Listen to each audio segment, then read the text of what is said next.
जेजून आमकां आयज कितलेशें सांगलेलें आसा. तें सांगलां तें आमी पळयता आनी सदांच अशें आसा, आमी पळोवनूच तें आमकां समजता. इनासान हाचेर भार घालो. जेजू पळयात, ओपारी सांगता तेन्ना तो कितें म्हणटा पळयात, एक वंपी आसलो. आमी तें सगळें पळयता. तो पेरता. हे भाशेन आमी पळयता तें. आनी मागीर कितें जाता तोय ताचोय परिणाम तो आमकां सांगता. ती बी हिंचर पडटा पळय तें आनी कितें जाता पळय तें आनी कित्याक लागून जाता तें. कालूच आमी ताचेर नियाळ केल्लो. तर हे भाशेन हें सगळें घडोंक जाय जाल्यार आमकां कितें आसूंक जाय? पयले सुवातेर आमी जिवी आसूंक जाय. जिवी आमी आसा कशे भाशेन? प्रत्येक सुस्कारान. आनी सुस्कार जावन आसा देवाचें जिवीत आमचें सगळें. हें आमी पळयता. जेन्ना आमकां दिसोंक लागलें की ना, मागीर आमी थीर भावार्थान ते भाशेन जियेतल्या. हे भाशेन आमचें सगळें घडटा. तर म्हज्या भयणीनो आनी भावनो, आयज आमी आनीक खूब पळयता. आब्राम मागणें करीत आसतालो. सोदोम आनी गोमोराची पावल्या उपरांत थंयचो लोक इतलें पातक करतालो, इतलीं पातकान तीं जियेतालीं आनी तांचो भस्म करूंक वेळ लायलो. कित्याक पातक तशें करता, आमकां उज्यान उलपायता. म्हणटच आब्राम देवाक म्हणटा, सायबा 50 तरी लोक ह्या मदें बरो आसत जाल्यार तूं तां सगळ्या जाणांक वाटयतलोय? वय म्हणटा. कित्याक तूं दुसऱ्यांक हे भाशेन काडून उडोवचो ना. वय म्हणटा, तें करतलो हांव. आतां 45 लोक आसत जाल्यार तेंच करतलोय तूं? वय म्हणटा.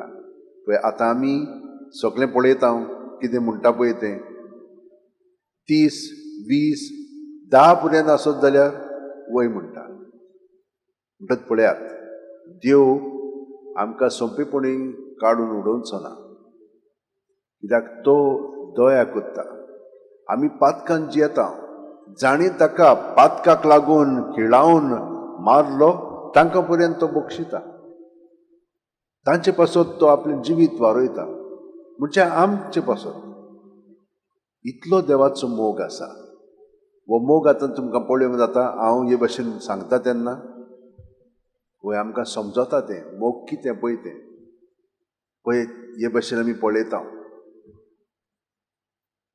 हे भाशेन पळोवपाक दुसऱ्या वाचपान आमकां पावलून अशें सांगलेलें आसा.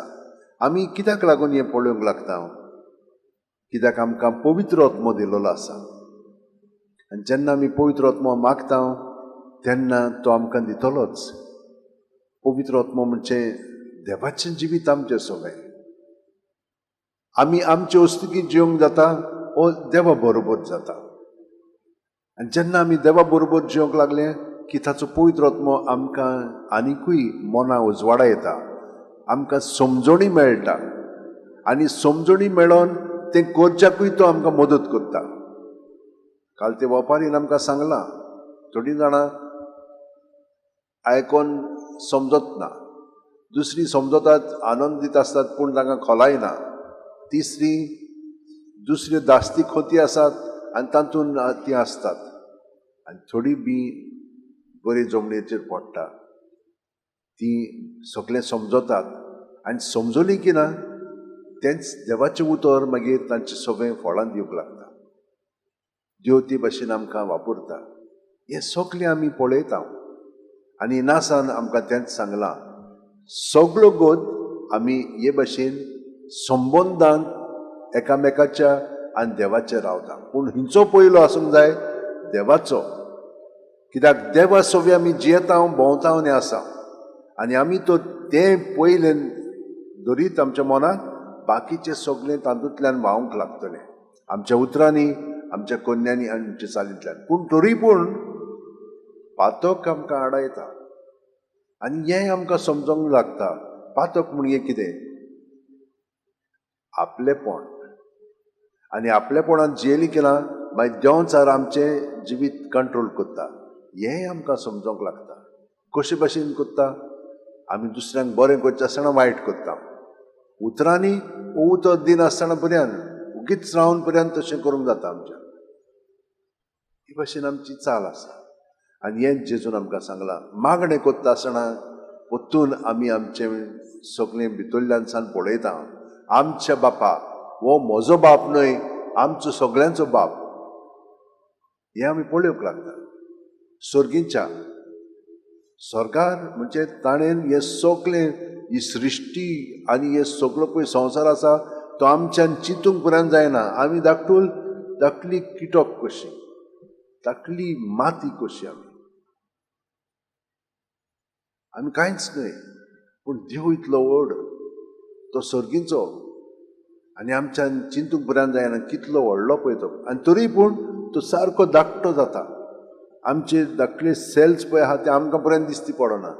पूण आतां त्या दुर्बिनान आनी ते मायक्रोस्कोपीन सगळें भितर दिसता. ते भाशेन तो आसा, सगळ्याक आसा. तुजें नांव व्हड जावं, ताचें नांव इतलें गाजोंक जाय की आमी ताचेरूच पातयेवन रावत तर ताचें नांव आमी गाजयतले. कोणें केलां? हांवें केलां म्हणटा आमी. ना, आमी कांय करिना. देव आमचें सगळें करता.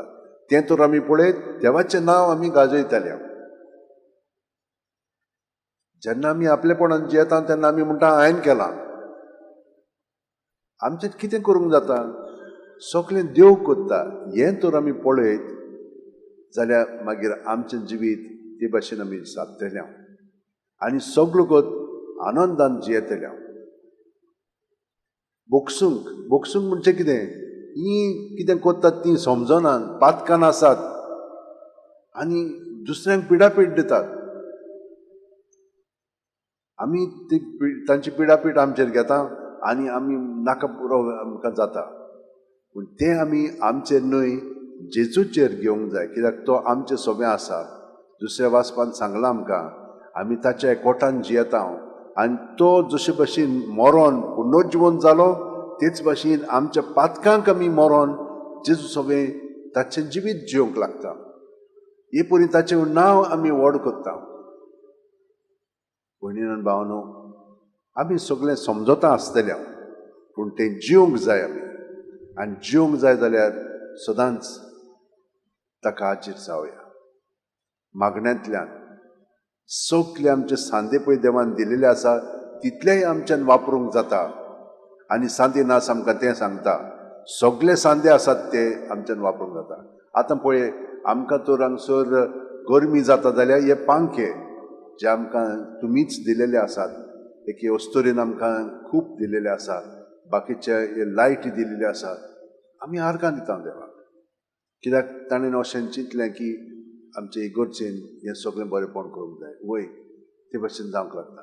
हे आमचे खातीर हें वारें आमकां अणभवंक मेळटा आनी आमकां बरें दिसोंक लागता. नाजाल्यार गरमी जाता, आमकां घाम येवंक लागता, पूण वारें आयलें बरें दिसोंक लागता. देवान हें सगळें केल्लें आसा आनी आमी एकामेका पासत करूंक लागता. कित्याक देव आमचें सगळें करूंक लागता. तर ही कात आमच्यान वापरूंक जाता ह्या अणभव घेवच्याक. देव सगळ्याक आसा हे भाशेन आमच्यान अणभव ताचो घेवंक जाता. वासांतल्यान, आयकतांतल्यान, चाकून, ही सगळी मागणीच.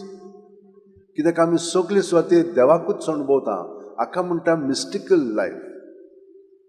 देवा सगळें आमी जियेता, भोंवता आनी आसा तें सगळें आमकां अणभवंक मेळटा.